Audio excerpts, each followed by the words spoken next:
நண்பர்களே, இந்த வீடியோவில் வந்து பார்த்திங்கன்னா நம்ம ஒரு 5.1 அப்படிங்கிற கான்செப்டில் இயங்கக்கூடிய ஒரு ஆம்பிளிஃபையர் தான் பார்க்குறோம். இது வந்து புதியதல்ல, இது ஓல்டு ஒரு ஆம்பிளிஃபையர் தான்.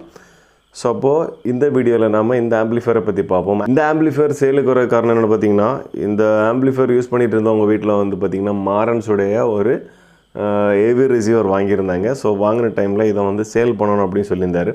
ஸோ அப்போது நான் இதை வாங்கிக்கிட்டேன். ஸோ இதோட ப்ரைஸை சொல்லிங்கன்னா 4000 ருபீஸுக்கு நம்ம வாங்கியிருக்கோம். அதுக்கு முன்னால் நண்பர்களே, அனைவரும் இயற்கையை அதிகமாக நேசிங்க, மரங்களை அதிகமாக வளர்க்க முயற்சி பண்ணுங்கள், நீர் வளத்தை பாதுகாத்துக்கோங்க.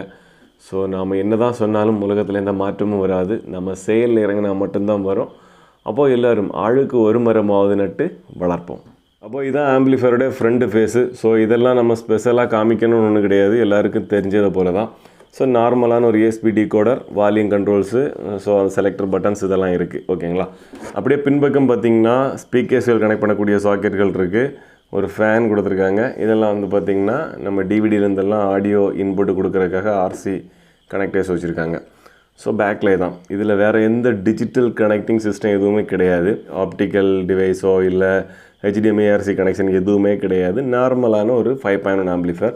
ஸோ நம்ம இதில் ஏதாவது வெளியில் ஆடியோ இன்புட் கொடுக்கணும்னா இந்த USB டிகோடர் வழியாக, ப்ளூடூத் வழியாக கொடுக்கலாம், இல்லைன்னா இதில் இருக்கக்கூடிய ஆக்ஸ் வழியாக கொடுக்கலாம். ஸோ இந்த 2 ஆப்ஷன் தான். இப்போ அடுத்து பார்த்தீங்கன்னா நான் ஓப்பன் பண்ணி காமிச்சு தரேன், எப்படி இருக்குன்னு பாருங்கள். இந்த ஆம்பிளிஃபையரோட உள்பக்கம் வந்து பார்த்திங்கன்னா இந்த மாதிரி தான் இருக்குது. ஸோ வயரிங் எல்லாம் வந்து பார்த்திங்கன்னா பர்ஃபெக்டான ஒரு அலைன்மெண்ட்டு கிடையாது. ஸோ அலைன்மெண்ட் இல்லாமல் போர்டுகளெல்லாம் வச்சு அப்படி செட் பண்ணியிருக்காங்க. ஓகேங்களா. ஸோ 5 ஆம்பியர் தான் இதில் யூஸ் பண்ணிக்கக்கூடிய டிரான்ஸ்ஃபார்மரோட வேல்யூ.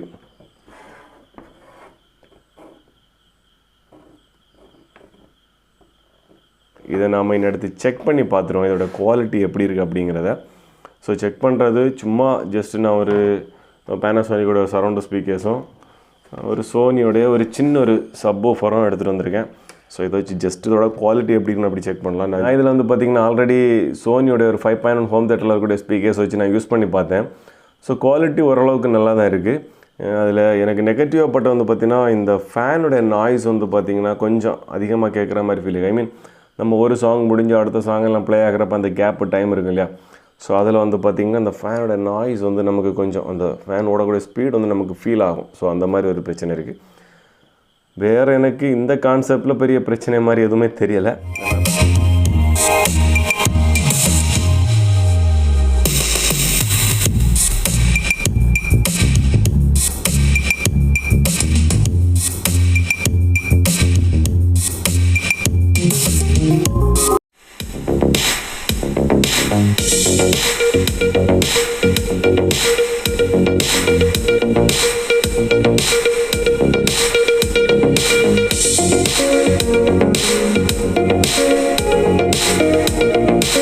அப்புறம் இன்னொரு விஷயம் என்னென்னு பார்த்திங்கன்னா, நார்மலாக இந்த ஆம்பிளிஃபையரில் என்ன மாதிரி ஸ்பீக்கர்ஸ் கொடுக்கலாம் அப்படின்னு கேட்டப்போ அவங்க சொன்ன பதில் வந்து சரவுண்ட் எல்லாமே 6 இன்ச் ஊஃபர் கொடுக்கலாம், ஸ்பீக்கர்ஸோ ஊஃபர்ஸோ கொடுக்கலாம், சப் ஊஃபர் வந்து 12 இன்ச் மேட்ச் பண்ணிக்கலாம் அப்படிங்கிற மாதிரி சொன்னாங்க. ஆக்சுவலி அது ஒரு தவறான கான்செப்ட்.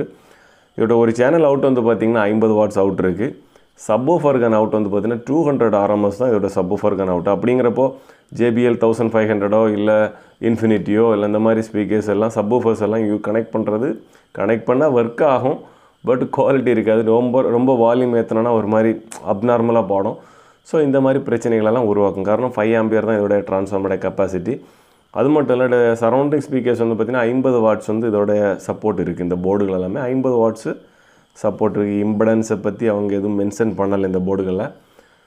ஸோ இதுதான் இதோடைய கெப்பாசிட்டி. இதில் வந்து நம்ம நார்மலாக சிங்கிள் மேக்னெட் 90 இந்த சப்வூஃபர்ஸ் எல்லாம் 12 இன்ச் கொடுக்கலாம். காரணம் அதெல்லாம் ஒரு 200 RMSக்கு பக்கத்தில் தான் அதோடைய வேல்யூ இருக்கும். ஸோ இதுவும் 200 RMS சப்போர்ட் பண்ணும். பட் 300 RMS சப்வூஃபர்ஸ் எல்லாம் ஒர்க் ஆகும், குவாலிட்டி இல்லாமல் ஒர்க் ஆகும்.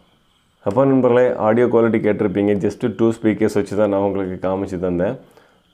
ஸோ அத்தியாவசியம் நல்ல ஒரு குவாலிட்டியாக தான் இருக்குது. ஐ மீன் பேஸ் லெவலில் நல்ல குவாலிட்டியாக இருக்குது.